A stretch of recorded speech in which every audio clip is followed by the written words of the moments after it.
Are you looking for simple ways of lowering your A1c levels? Well, look no further. I'll share 5 of my 1-minute habits that can make a big difference in managing blood sugars and lowering your A1c. I'm Christelle from Diabetes Strong, and I've been living with type 1 diabetes since 1997.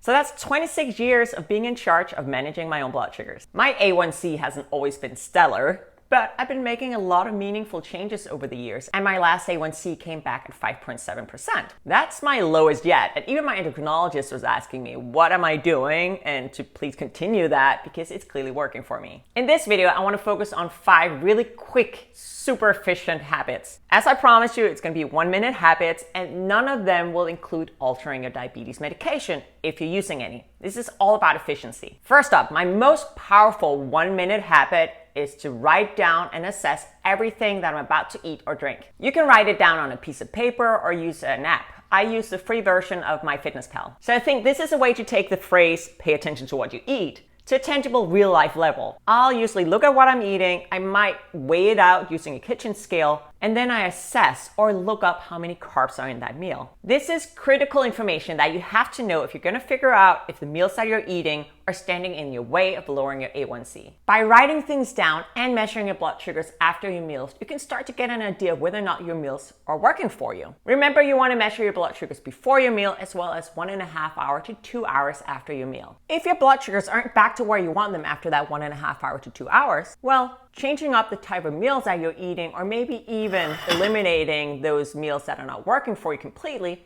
could be your ticket to a lower A1c. As mentioned, I log my meals in the free version of the MyFitnessPal app. I like free. It helps me keep track of my meals. It counts my carbs, including the hidden carbs. What do I mean by hidden carbs? Well, I think a good example is dairy. So for example, let's take a meal like cereal with milk. You might be counting the carbs in the cereal, but what about the carbs in the milk? Are you forgetting about those? That can easily be an extra 10 grams of carbs. Milk has lactose. Lactose is a sugar, which can hit blood sugars pretty hard. Same thing goes, for example, for coffee with milk. Okay, let's wrap up this habit. Writing things down, for example, on a piece of paper, or like I do, keep it in MyFitnessPal, means that I can keep track of my meals. I can hold that up against my blood sugars, and I can make data-driven, meaningful changes if needed. That could be changes to meal size, which carbs I'm eating or how many, or if I choose to eat them at all. Next 1-minute habit is to drink more of the right stuff. Generally, you want to make sure that you're drinking the right stuff and that you're not drinking things that are keeping your blood sugars elevated. So a good first step is to swap out sugary drinks for water or unsweetened tea. Cutting out liquid sugar can have a significant impact on your A1c levels. And I'm not just talking about soda. Remember that coffee with milk I mentioned before? That can be a significantly carby drink as well. Other sugary drinks are juices or smoothies, even the green ones. So if you're sipping orange juice all day, sure, you'll get your C vitamin, but you'll most likely also see elevated blood sugars. So drinking water or sugar-free drinks can help lower your A1c. Yes, you can drink too much water, but it is important to stay hydrated. Hydration plays a critical role in regulating blood sugars. Water helps the kidneys flush out excess glucose from the bloodstream, keeping the blood sugars in check. Although how much you should drink is very individual. General recommendations is 4 to 6 cups of water a day. It only takes a minute to pour yourself a glass of water and sip away. Okay, so we talked about how watching what we eat and drink can help us lower our A1c, but let's just pause for a minute and talk about why and how fast we can see an impact before we move on to that third 1-minute habit. Your A1c test is a blood test that you can do in your doctor's office or at home. And put it a little simplistically, it tells you your average blood sugars over the last 3 months. So let's say that you make a small change based on a 1-minute habit. Let's say, for example, that you identify one meal that has made your blood sugars run high. You now make changes to that meal, and let's say that your blood sugar now, just on average, is 10 milligrams per deciliter lower than it was before. That could mean the difference between a 7.2% A1c and a 6.9% A1c. Okay, let's say that you've only seen this change for the last month. Well, your A1c could still have gone down. Let's do some quick math together here. So we were assuming that we only decrease our blood sugars 10 milligrams per deciliter on average for 1 month. So that's a total of 470 milligrams per deciliter. Since this is a 3 months average, we want to divide that by 3. So on average, that's a blood sugar of 157 milligrams per deciliter. We can then put that into our calculator here. 157, click calculate, you see this will take us to an A1c of 7.1. Okay, so hopefully you're convinced that this is still worth your time. Let's move on to those last 3 1-minute habits. My third habit, and this often comes as a surprise to people, but that's okay. It ties into that first habit of mine. When I look up my meals in MyFitnessPal, I don't only pay attention to the carbs, I also pay attention to the fats. For me, I try to keep my meals moderate to low fat because what I've found is that high fat diets make me really insulin resistant. And insulin resistance is one of the main enemies of a well-managed A1c.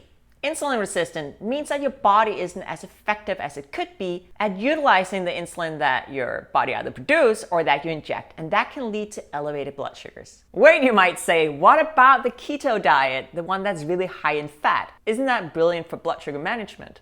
Well, it depends. I tried the keto diet, and this was the first time that I really realized how bad a high-fat diet is for me. It made me really insulin resistant to the point where my diabetes management became very challenging, and even my endocrinologist asked me, like, can you please stop this diet experiment? So I did, but it did take a while for my insulin sensitivity to reset. However, some people really thrive on a keto, so a high-fat diet.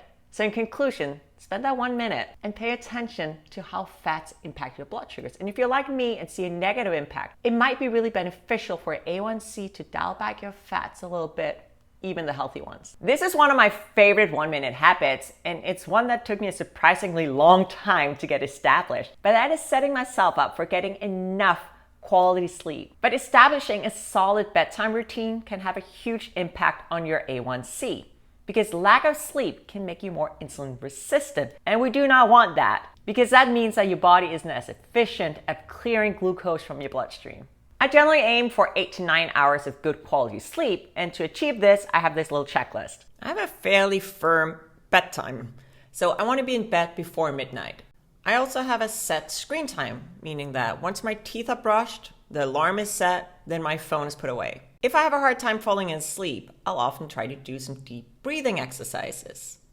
And then sometimes I'll listen to music, and it makes me fall asleep every time.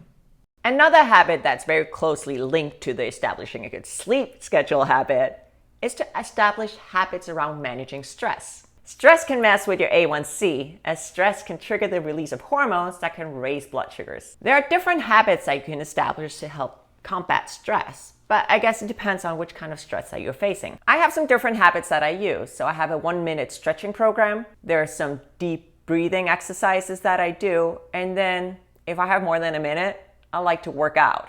That really helps me managing my stress levels. I also try to focus on letting go of things that I can't really impact. It's a harder one, but I think it's a good way to simply sit down, think through your situation, say, what can I actually do something about, and what do I need to let go? On to the last 1-minute habit of this video, and that is to take a brisk walk after your meals. Just 10 minutes of walking can help you lower your blood sugars and improve your insulin sensitivity. But wait, what's up with this? I know I promised you easy 1-minute habits, and now I'm asking you to go for a 10-minute walk. What's up with that? Well, the habit that I think you should consider and that I want you to think about is getting up and move. Get out of that chair, move around. Yes, ideally you'd go for a walk, but you could also clean the house. You could play with the kids or do a little dance. And the thing is, when it comes to activity, everything matters. Even if that's 5, 10, 15 1-minute bursts of activity throughout the day. It all counts, and it can all help you be on that path to a lower A1c. By incorporating one or all of these 5 1-minute habits, you can be on your way to lowering your blood sugars and achieving a lower A1c. Managing our blood sugars and thereby our A1c is a never-ending journey. Last summer, I noticed that my A1c had started to creep up, so I made some meaningful changes that helped me get it down to that 5.7%. If you want to know exactly what I did, check out this video. It's a hands-on guide that walks you through exactly what I did step by step. I hope you liked this video. If you'd like to see more from me, remember to subscribe to my channel and turn on notifications. That way you'll be informed whenever I post new content and you'll never miss a thing. Thank you so much for watching, and I'll see you next time.